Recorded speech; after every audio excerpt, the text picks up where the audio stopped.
آج کی اس سماعت پر موجود تھے ہمارے سینئر کورسپونڈنٹ عمران وسیم جو کہ اس وقت ہمارے ساتھ اسلام آباد میں موجود ہیں. بہت بہت شکریہ عمران وسیم. یہ بتائیے گا کہ نعیم بخاری صاحب کے دلائل ہوں یا اب مخدوم علی خان کے دلائل ہوں، لگتا یہ ہے کہ مرکز محور ہے وزیر اعظم کی وہ 3 تقاریر جس کی بنیاد پر نعیم بخاری صاحب نے کہا تھا کہ انہوں نے تضاد بیانی کی ہے، جھوٹ بولا ہے، تو انہیں نااہل قرار دے دیا جائے. مخدوم علی خان صاحب اسی موضوع پر بات چیت ہو رہی ہے اور عدالت بھی اسی موضوع کو فوکس کر رہی ہے. جی بالکل، آج جو وزیر اعظم کے وکیل تھے ان کا جو نقطہ دلیل تھی وہ بھی یہی تھی آئین کا آرٹیکل 62، اور اسی آئین کے آرٹیکل 62 کے حوالے سے انہوں نے عدالت کے سامنے یہ باتیں رکھی ہیں کہ کوئی بھی رکن قومی اسمبلی جو منتخب ہو چکا ہو اور پارلیمان میں موجود ہو، اس آرٹیکل کے تحت اس کی نااہلی کس طرح سے ہو سکتی ہے. اس کے علاوہ عدالت کے سامنے انہوں نے یہ بھی سوال رکھا کہ اگر الیکشن کا معاملہ ہے، الیکشن سے پہلے کا معاملہ ہے، کہ کسی امیدوار کو اس آرٹیکل کے تحت کس طرح سے نااہل قرار دیا جا سکتا ہے، اور الیکشن کے بعد کوئی امیدوار کامیاب ہوتا ہے تو تب کوئی اگر الزام آتا ہے دھاندلی کا ہے یا کوئی اور الزام ہے تو پھر کس طرح سے اسے نااہل جو ہے وہ قرار دیا جا سکتا ہے. مخدوم علی خان نے اپنے دلائل میں یہ کہا ہے کہ آرٹیکل 62 کے تحت کسی شخص کو اس وقت تک جو ہے وہ نااہل قرار نہیں دیا جا سکتا جب تک اس رکن اسمبلی کے خلاف کسی عدالتی فورم کا یہ فیصلہ موجود نہ ہو کہ وہ صادق اور امین نہیں ہے. اگر ایسا فیصلہ موجود ہوگا کوئی غلط بیانی کے حوالے سے کہ وہ صادق اور امین نہیں ہے، تبھی براہ راست اس مخصوص رکن قومی اسمبلی کو نااہل قرار دیا جا سکتا ہے. لیکن اگر ایسا کوئی عدالتی فیصلہ موجود نہیں ہے تو اس مخصوص رکن قومی اسمبلی کو نااہل قرار نہیں دیا جا سکتا. اور مخدوم علی خان نے یہ بھی کہا کہ آرٹیکل 62 کے جو پیرامیٹر ہیں نااہلی کے وہ انتہائی سخت ہیں، ٹھوس شواہد کے اوپر ہی مخصوص رکن قومی اسمبلی کو جو ہے وہ نااہل قرار دیا جا سکتا ہے. اور اس حوالے سے انہوں نے عدالت کے سامنے کئی عدالتی فیصلوں کی جو ہے وہ مثالیں بھی آج پیش کی ہیں. جی اچھا، اس میں ایک اور چیز گردش کر رہی ہے کہ جو بینچ کے معزز اراکین ہیں ان کے خود آئین کی شق 62 کے حوالے سے جو تبصرے ہیں یا فیصلے ہیں وہ بھی کاؤنٹ کیے جا رہے ہیں، وہ بھی دکھائے جا رہے ہیں. جسٹس آصف سعید کھوسا نے شاید کوئی آرٹیکل لکھا تھا اب سے 30 سال قبل، وہ بھی کوٹ کیا جا رہا ہے. یہ بھی دلائل کے طور پہ پیش کی جا رہی ہیں یہ باتیں.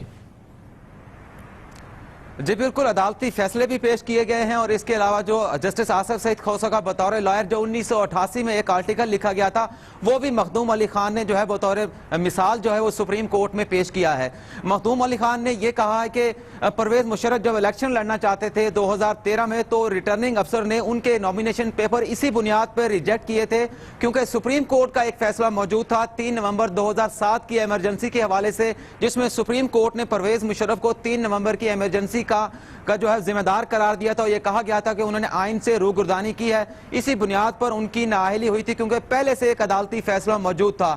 اس کے بعد انہوں نے جہانگیر ترین بنام صدیق بلوچ کے کیس کا بھی حوالہ پیش کیا جس میں کہا کہ الیکشن ٹریبونل نے صدیق بلوچ کو صرف چند سوالات کے جواب نہ دینے کے اوپر نااہل قرار دیا تھا، لیکن سپریم کورٹ نے اپیل کے اندر اس فیصلے کو تبدیل کیا تو یہ کہا تھا کہ محض چند سوالات کے جواب نہ دینے پر صدیق بلوچ کو الیکشن لڑنے سے نااہل قرار نہیں دیا جا سکتا کیونکہ ان کی ڈگریوں کے حوالے سے تمام دستاویزات ریکارڈ پر موجود ہیں اور جعلی ڈگری جو ہے وہ ثابت نہیں ہوتی.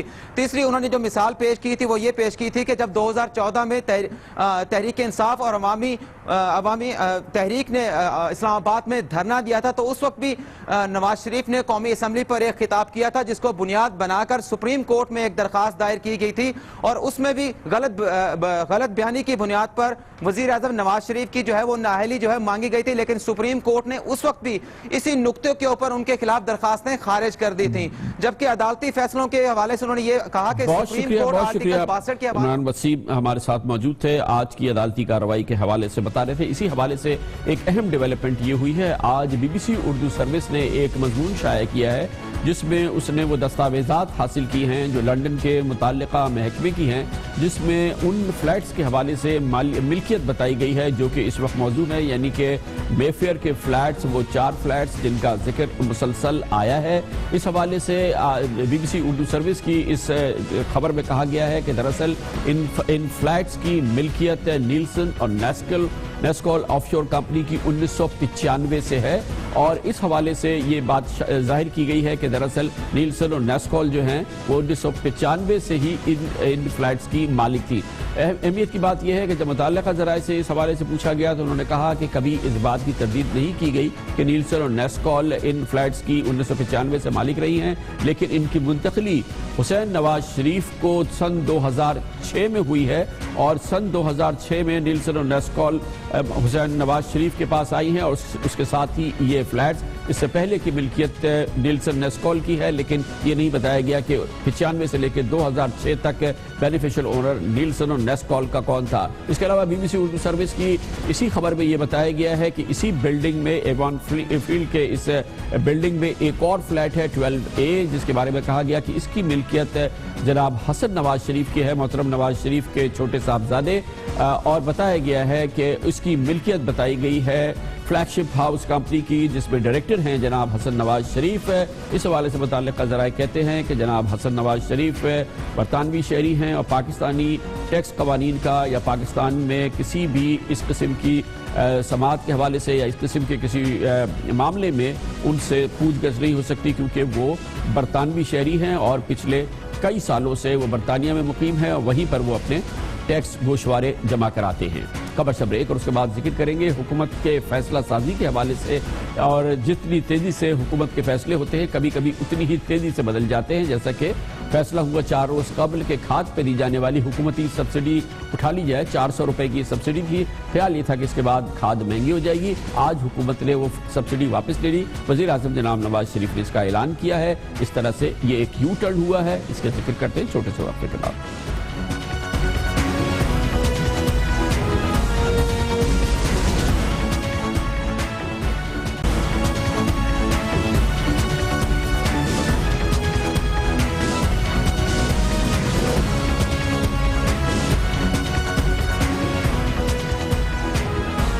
صرف آج کی بات نہیں ہے، حکومتی فیصلوں میں استقامت کی کمی اکثر دیکھنے میں آئی ہے، اور اس کو سیاسی زبان میں یو ٹرن کہا جاتا ہے۔ اسی طرح کا ایک حکومتی یو ٹرن اب سے تھوڑی دیر قبل سامنے آیا ہے، جب وزیر اعظم جناب نواز شریف نے حکم دیا کہ کھاد کی خریداری پر وہ سبسڈی جو 4 روز قبل 9 جنوری کو واپس لے لی گئی تھی اسے بحال کر دیا جائے۔ اس کا مطلب یہ ہے کہ جو خدشہ پیدا ہوا تھا کہ یہ سبسڈی واپس لینے سے جو تقریباً 400 روپے پر بیگ تھی، وہ واپس لینے سے تقریباً کھاد کی قیمتوں میں کافی اضافہ ہو جائے گا۔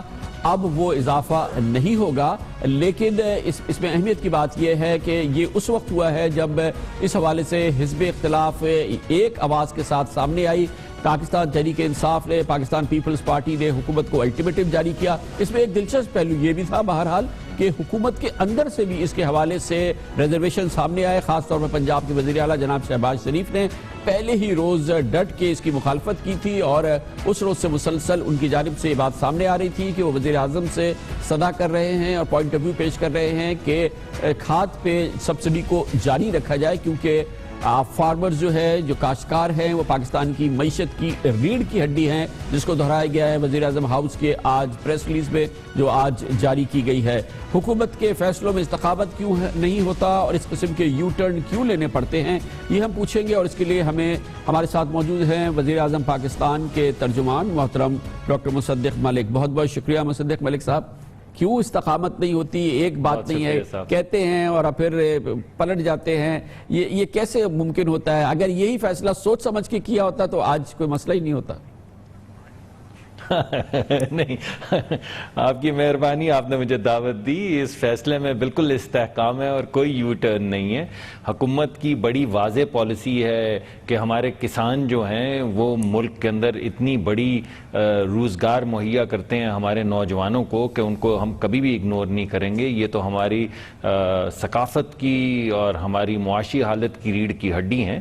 اس وجہ سے بنیادی طور پہ ہوا یہ ہے کہ یہ 28 ارب روپے مختص کیے کیے گئے تھے اس سبسڈی کے لیے، لیکن اتنی زیادہ سبسڈی دی گئی، یعنی وہ 400 روپے بوری کے جو سبسڈی دی گئی اور جو بین الاقوامی قیمتوں میں بھی کمی آئی، اس کے بعد کھاد کا استعمال بہت بڑھ گیا. تو پچھلے سال کے مقابلے میں اس سال 45% زیادہ کھاد استعمال ہوئی ہے، یعنی تقریباً 1.5 گنا زیادہ کھاد استعمال ہوئی ہے.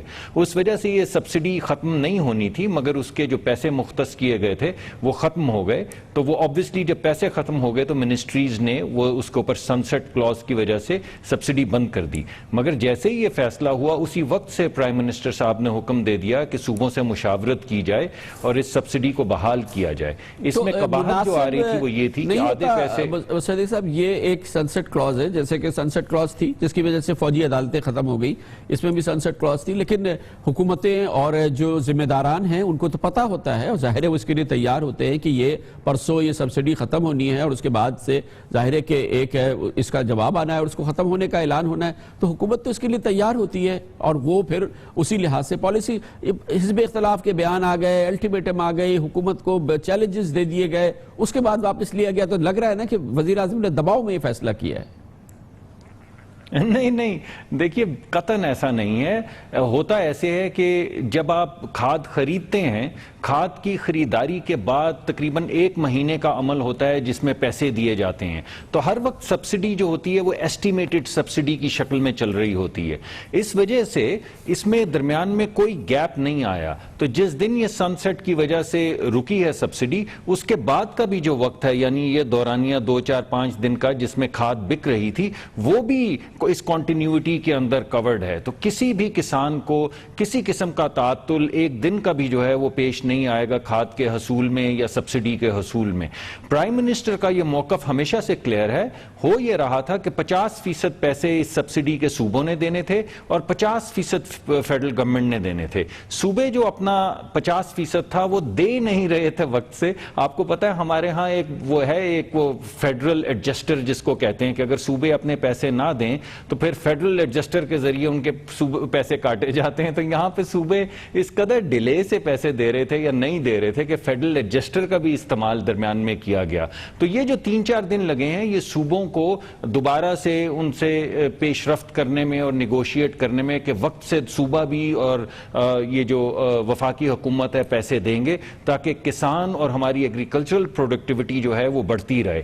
میں اس وجہ سے بھی آپ کو کہوں گا کہ یہ یو ٹرن نہیں ہے کہ اگر آپ ہماری پالیسی دیکھیں تو اس سے پہلے بھی جب فلڈز آئے ہیں تو سبسڈی دی گئی ہے کسانوں کو. اس کے علاوہ ایک لیزر لیولنگ کا پروگرام ہے جو امپلیمنٹ کیا جا رہا ہے جس کے ذریعے پانی کا استعمال کم ہوگا اور فصلوں کی پروڈکٹیوٹی جو ہے وہ بڑھے گی. اس کے علاوہ ٹنل فارمنگ جو ہے اور سپرنکلرز کا استعمال جو ہے وہ بڑھایا جا رہا ہے اور حکومت اس میں پیسے دے رہی ہے. یعنی کسان جو ہے وہ بڑی تھوڑی رقم دیتے ہیں اور بڑی رقم جو ہے وہ حکومت دیتی ہے اس کام کو آگے بڑھانے میں. بہت شکریہ جناب، بہت شکریہ ڈاکٹر مصدق ملک، تفصیل سے ہمیں آگاہ کر رہے تھے. خبر سے بریک اور اس کے بعد ذکر کرتے ہیں اس سینسرشپ کا جو کہ خود حکومت لگائی ہوئی ہے اور پارلیمنٹ کی کارروائی یعنی سینٹ کی کارروائی پر. اس کا احوال آپ کو دیتے ہیں چھوٹے سے وقفے کے بعد.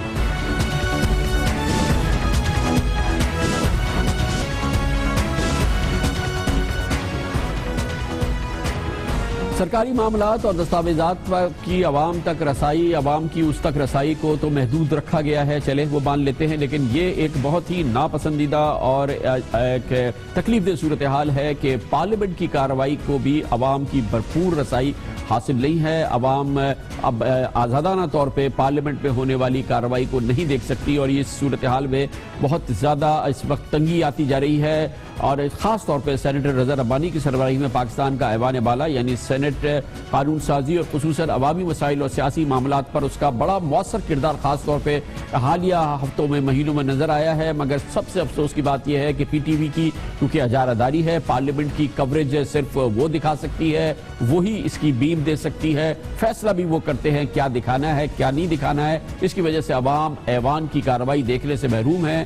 اور اگر اس کو مختصر الفاظ میں کہا جائے تو تو جمہوریت کا گھلا گھوٹا جا رہا ہے۔ سرکاری ٹی وی کی جانب سے یعنی پی ٹی وی کی جانب سے پارلیمنٹ میں سرکاری تقریروں کی بھرمار اور اپوزیشن کے موقف کا بلیک آؤٹ اب ایک رواج بن گیا ہے۔ سینٹ کے جاری اجلاس میں بہت اہم ڈیولپمنٹس ہوئی ہیں۔ ملک میں فوجی عدالتوں کے قیام ہوں، ریگولیٹری اتھارٹیز کے انتظامی کنٹرول ہوں، نیب آرڈیننس کے تحت ترامیم ہو، وزیر اعظم کی جانب سے مفاد عامہ کے پیکیجز کے اعلانات کے حوالے سے گفتگو ہو، لاپتہ افراد کی بازیابی سے متعلق بات ہو، لیکن پی ٹی وی نے اس کا مسلسل بلیک آؤٹ کیا ہوا ہے۔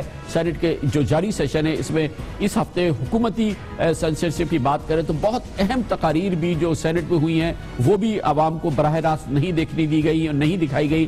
مثال کے طور پہ وزیر دفاع خواجہ محمد آصف نے سابق آرمی چیف کی سعودی اتحاد کے سربراہی کے حوالے سے ایک اہم پالیسی بیان دیا، لیکن وہ عوام نہیں دیکھ سکے کیونکہ پی ٹی وی نے اس کا سینسر کیا۔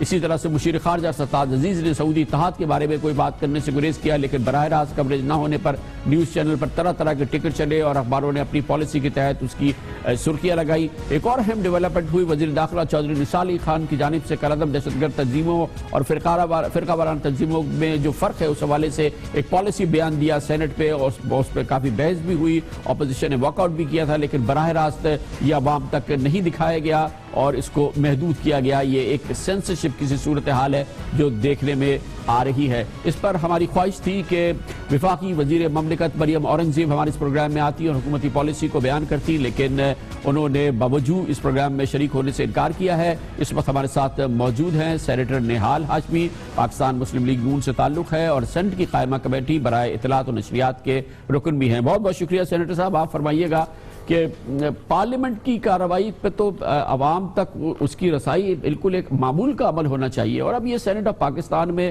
اہم ترین تقاریر ہوتی ہیں، اہم ترین ڈیولپمنٹ ہوتی ہے، مگر یہ پی ٹی وی اس کو نہیں دیکھنے دیتا اور ان کو سینسر کر دیتا ہے اور پاکستان کے چینلز کو ان کی رسائی نہیں ہوتی۔ کیا وجہ ہے اس کی؟ بسم اللہ الرحمن الرحیم۔ شکریہ کامران خان صاحب، دوبارہ شکریہ اس بات کا کہ آپ نے یہ بات آج پاکستان کے ناظرین کو بتایا اور آپ خود بھی اس بات کو مانا کہ پاکستان کے پارلیمنٹ میں اب بہت سنجیدہ معاملات زیر بحث ہیں اور ہماری پارلیمنٹ جو ہے وہ کچھ ڈیلیور کر رہی ہے۔ عام طور پہ یہ تاثر دیا جاتا ہے کہ پارلیمنٹرین وہاں پہ کوئی خاص کام یا کوئی خاص معاملات پہ ڈسکشن نہیں کرتے، تو یہ ایک بڑا ٹریبیوٹ ہے پارلیمنٹس کے لیے اور پارلیمنٹرینس کے لیے اور سیاسی پروسیس کے لیے۔ جہاں تک آپ نے کہا کہ جو پارلیمنٹ میں جو کارروائی ہوتی ہے وہ کوسچن آورز ہو، اسٹیٹمنٹ آف دا منسٹرز ہو یا کسی اور ممبر کی اس میں اپنی ڈیبیٹ ہو، بحث ہو، تقاریر ہو، تجاویز ہو، اس میں دو چیزیں، ایک تو یہ ہے کہ ہمارے دونوں ایوان میں، ایوان بالا اور ایوان زری میں ایک گیلری ہے جو آپ کے علم میں ہوگا، صحافیوں کی گیلری ہے جہاں پہ رپورٹرز بیٹھے ہوتے ہیں میڈیا گیلری میں، اور وہ اس پہ وہاں سے بیٹھی اپنے مختلف جو خاص کر کے جو الیکٹرانک میڈیا ہے اسے وہ بھیجتے رہتے ہیں، وہاں کی ساری رپورٹنگ آپ دیکھتے ہوں گے، ٹریکرز چل رہے ہوتے ہیں اگلے دن، یقیناً اخبارات کے لیے تو نہیں ہوتا، مگر یہ شاید ہی کوئی جمہوریت ہے جہاں پر کہ یہ فیصلہ کہ کون سی تقریر دکھانی ہے کون سی دکھانی نہیں ہے وہ سرکاری ٹیلی ویژن اس کا فیصلہ کر لے۔ یہ کسی جمہوریت میں نہیں ہوتا، یہ کھلی آپ کو بیم ملتی ہے، جو چینل چاہے اس کو ہک کر لے، یہ دنیا کی ہر جمہوریت میں ایسا ہی ہوتا ہے۔ ہاں، دوسری جو چیز ہے وہ میں آپ کو بتا رہا ہوں، دوسری یہ ہے کہ کئی بسا اوقات ہمارے وہاں سے لائیو پی ٹی وی اس کو نشر کر رہا ہوتا ہے اور بہت سارے چینلز اس کو لفٹ کر رہے ہوتے ہیں۔ یہ جب ہوتا ہے تو یہ کئی بار ایسا ہوا ہے کہ بعض ہمارے سیاسی جماعتوں کے جو پارلیمانی لیڈر ہیں یا اراکین ہیں انہوں نے اس پہ اعتراضات کیا کہ ان کو دکھایا، ان کو نہیں دکھایا، اتنے دیر تک دکھایا، اتنے دیر تک کٹ کیا۔ تو ہر اجلاس سے پہلے یا کوئی اگر اس طرح کی اسٹیٹمنٹ دینی ہوتی ہے کسی بھی موقع پہ تو اسپیکر سے دونوں جو یا جتنے بھی پارلیمانی لیڈرز ہیں وہ بیٹھ کر کے مشاورت کر لیتے ہیں۔ جو ہاؤس بزنس ایڈوائزری کمیٹی ہوتی ہے اس کے اندر یہ فیصلہ کر لیا جاتا ہے کہ اس سیشن میں کون سی چیز دکھائی جائے گی یا آج کون سی چیزیں دکھائی جائے گی یا کون سی چیزیں بہت امپورٹنٹ۔ ایک تو یہ شعبہ ہے۔ دوسرا شعبہ یہ ہے کہ ہمارے پاس اس پہ زیر بحث آئے اسٹینڈنگ کمیٹی میں اور پارلیمنٹ کے اور کئی فورم پہ کہ جس طرح سے اور کئی ممالک میں پارلیمنٹ کے ان کے اپنے چینلز ہوتے ہیں جو ہمیشہ ہمہ وقت نشریات دیتے رہتے ہیں۔ برطانیہ میں بھی یقیناً اس طرح کا ایک چینل ہے جو کہ پارلیمنٹ کی پروسیڈنگز کو ہمہ وقت دکھاتے رہتے ہیں۔ تو یہ نقطے کو بھی غور کیا جا رہا ہے اور ہماری جو اسٹینڈنگ کمیٹی ہے اس پہ ہم فائن ٹیوننگ کر رہے ہیں اور ہم نے اس پہ پی ٹی وی سے بھی بات کیا ہے۔ پی ٹی وی بسا اوقات یہ کہتی ہے کہ ہمارے اور بہت سارے پروگرام ہوتے ہیں، شیڈول پروگرام جسے ہمیں کٹ کرنا پڑتا ہے یا جو ہمارے پہلے سے شیڈول ہوتے ہیں.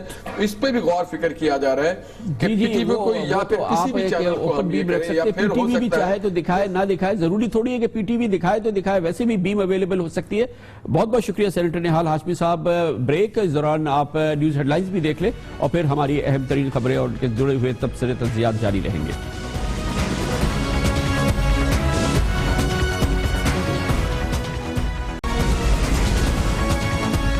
آپ دیکھ رہے ہیں خبروں, تبصروں اور تجزیات پر مبنی پاکستان کا سب سے معتبر نیوز شو دنیا, کامران خان کے ساتھ.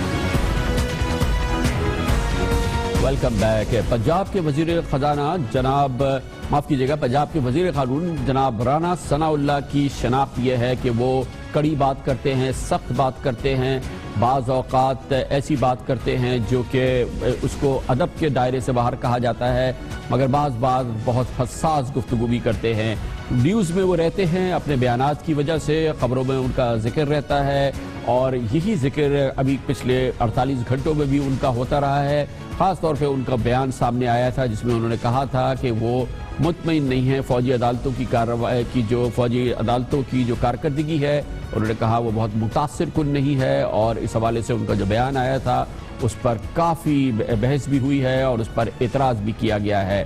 اب وزیر قانون جناب رانا ثناء اللہ نے ایک نیا مسئلہ اٹھایا ہے, یہ حساس بھی ہے اور اہم بھی ہے, اور انہوں نے یہ مسئلہ اٹھایا ہے اس حوالے سے جو کہ کل سامنے آیا اور اس کا تعلق ہے اس دورے سے جو کل chief of army staff general Javed Qamar Bajwa نے سینٹرل کمانڈ ہیڈ کوارٹرز کھاریا مکہ کیا تھا, جہاں پر انہوں نے جس کے بعد آئی ایس پی آر نے ایک پریس ریلیز جاری کی تھی جس میں کہا یہ گیا تھا کہ آرمی چیف نے جوانوں کی آپریشنل مشقوں کا معائنہ کیا اور آپریشن ضرب عزم میں انسداد دہشت گردی کی کارروائیوں پر جوانوں اور افسروں کی خدمات کو سراہا. یہ ایک آئی ایس پی آر کی پریس ریلیز تھی جو کہ تمام میڈیا میں کل ٹیلی ویژن چینلز پہ نشر ہوئی اور اس کا ذکر رہا, لیکن اس کے تھوڑی دیر بعد ہی ایک خبر ہے جو کہ نشر ہوئی تقریباً تمام چینلز میں تقریباً بیک وقت سامنے آئی اور اس کا تعلق بھی اسی دورے کے حوالے سے تھا, جنرل قمر جاوید باجوہ کے کھاریا کے دورے کے حوالے سے, کھاریا گیریزن کے دورے کے حوالے سے, جس میں کہا یہ گیا, تمام چینل نے کہا کہ آرمی چیف قمر جاوید باجوہ کی آج سینٹرل کمانڈ کے دورے کے دوران جب وہ گفتگو کر رہے تھے آرمی آفیسرز نے ان سے خاص طور پہ ڈان لیکس کی تحقیقات کے حوالے سے سوال پوچھے اور ان سے پوچھا کہ یہ تحقیقات کس جگہ جا رہی ہے. اس کے علاوہ یہ بھی کہا گیا کہ انہی آرمی آفیسرز نے کھاریا میں ہی جنرل قمر جاوید باجوہ سے پنجاب کے وزیر قانون جناب رانا ثناء اللہ کے حالیہ بیان کے حوالے سے بھی پوچھا جس میں انہوں نے فوجی عدالتوں کی کارکردگی کو بہت زیادہ متاثر کن نہیں بتایا تھا اور اس بات کا شکوہ کیا, اور پھر یہ بھی بتایا گیا تھا کہ جنرل قمر جاوید باجوہ نے اس قومی معاملات پر تفصیلی جوابات دیے. یہ خبریں تمام میڈیا چینلز پر ذرائع کے حوالے سے شائع ہوئی تھی, کسی بھی چینل نے ذریعے کا انکشاف نہیں کیا تھا, کسی بھی چینل نے اسے سرکاری ذریعہ نہیں بتایا تھا, مگر کیونکہ یہ ایک ساتھ نشر ہوئی تو یہ اور ایک اہم معاملہ تھا. دونوں حساس نوعیت کے معاملے ہیں. ڈان لیکس کے حوالے سے ایک بھرپور تحقیقات حکومت کی مکمل ہو چکی ہے لیکن اس کے نتائج سامنے نہیں آئے ہیں, مگر اس سے پہلے وزیر اطلاعات و نشریات جناب پرویز رشید کو ان کے عہدے سے سبکدوش کر دیا گیا تھا, لیکن کہا یہ گیا تھا کہ یہ جب تحقیقات مکمل ہو جائے گی اسے عوام کے سامنے پیش کیا جائے گا اور اسے منطقی انجام تک پہنچایا جائے گا. اسی حوالے سے رانا ثناء اللہ صاحب کا جو بیان آیا تھا جو فوجی عدالتوں کی مدت ختم ہونے کے بعد تھا, ان کی کارکردگی کے حوالے سے ان پہ انہوں نے اپنے ادب اطمینان کا اظہار کیا تھا, اس کے جواب میں پھر آئی ایس پی آر کا ایک تفصیلی بیان بھی آیا تھا جس نے فوجی عدالتوں کی کارکردگی کی تفصیلی رپورٹ بھی دی تھی اور اس کارکردگی کے جو فوجی عدالتوں کی کارکردگی ہے اس کے اثرات نمایاں ہوئے پاکستان میں دہشت گردی کے خاتمے کے لیے, اس کو بہت تفصیل سے اجاگر کیا گیا تھا. آج جناب رانا ثناء اللہ نے ایک اور بہت اہم بات کی ہے اور وہ بات ہے ان خبروں کے حوالے سے جو کل میڈیا چینلز پر نشر ہوئی ہیں اور آج کئی اخباروں میں وہ سرخیوں سے شائع ہوئی ہیں, یعنی کہ جنرل قمر جاوید باجوہ سے ان کے دورہ کھاریا کے دوران فوجی افسروں کے ڈان لیکس کے حوالے سے سوالات اور خود جناب رانا ثناء اللہ کے بیانات کے حوالے سے سوال. اب سے تھوڑی دیر قبل